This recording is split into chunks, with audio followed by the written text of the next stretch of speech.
Hi, I'm Underbelly, and you suck at producing. Being an electronic music producer has completely destroyed both my hairline and my soul. I mean, how's one to stay relevant in this ever-shifting EDM landscape? Well, it's simple. You just leave the dirty work to someone young and full of life. That's why I collaborated with dubstep whiz-kid eliderp on our new song Geodetics. Eli is hands down one of the best sound designers in the game, and in today's lesson, he'll show you some top secret techniques for creating ultra fat basses, melodies, and more. Let's get started.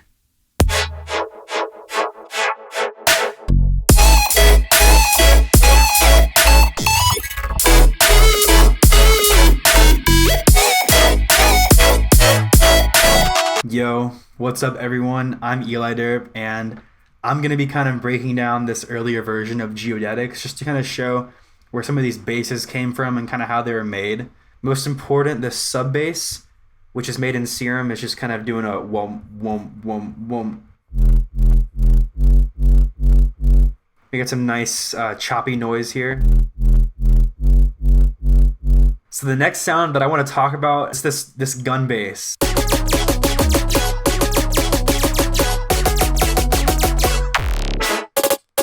So I'm gonna start from the bottom up and start with this melody that I had in mind for the gun to play.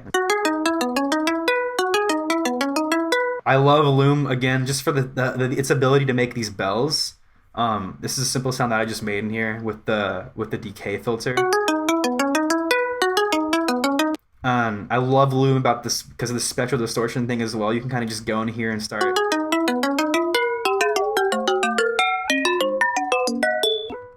As for the effects, it's all pretty basic. There's just some Elysia compressor, a little bit of OTT doing its thing. Got some saturator here, some mid-side EQ, my favorite. Tiny bit of echo that just turns up in some sections here. Next up, we got that gun sub. I think it is literally the exact same sub I just showed you guys, but I just took the auto pan off of it and I use it as a sub. Yeah. It's just super thick and juicy. So I was just kind of listening to this rhythm and I felt like it needed like a bit of a slower rhythm playing in the background to kind of help with just the flow in general, make it sound cooler. And so I like how this sound is a little bit offbeat.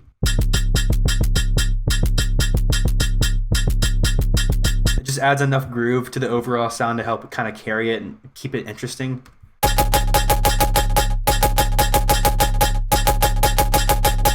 Yeah, very nice. And then next up, we got this Foley layer, which I just took some gun Foley and I put it into a sampler and then instant texture. And then next up, we got this perk layer.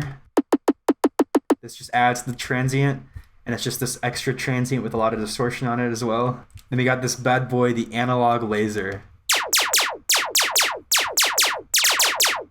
which I just made in analog with the pitch envelope thing. And of course the yo with pitch map on it, of course. What is this? Squishy hee hee. Oh yeah, I think it sounds nice later with the low end.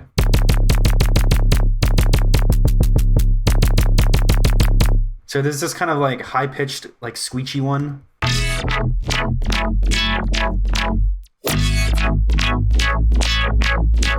Sounds super like wet and watery and like colorful. And to kind of explain this sound, I'm just gonna take these effects off of it for now. Okay, yeah. And the way it works here is there's a kind of this low pass filter automation I did. And I think in the wave tab, there's like a weird bass. The way the wave thing works in Loom is it's kind of like a wave table almost. You can like scan through the sound and it'll kind of try to figure out the harmonics of that sound. And then there's just a bunch of processing afterwards. There's pitch map. And then there's this crazy Phat rack, which I can't turn on or else my computer just dies. I just chopped it all up really tightly. And I started adding a bunch of effects. And so this chain is pretty wild. Some EQ8 to get rid of this low end. Pretty straightforward. Then I got some chorus on the ensemble mode, which I really enjoy. It kind of just makes sounds super wide in a nice way. We get some M spectral dynamics. This is kind of brightening up the sound, kind of just flattening out the spectrum a little bit. Then I got some Per Audio DSP DSM3. And this is kind of the same as spectral dynamics, kind of flatten the sound out a bunch and kind of like make it just sound brighter in the mix. And I got some Valhalla vintage verb, you know, good old classic. Got a bit of a notch. There's a bad harmonic, I think, in this area. Then we got some more low cut in the chain just to kind of get rid of low frequencies again because they do sometimes seep back in. Yeah. And then this auto pan is kind of acting like an LFO.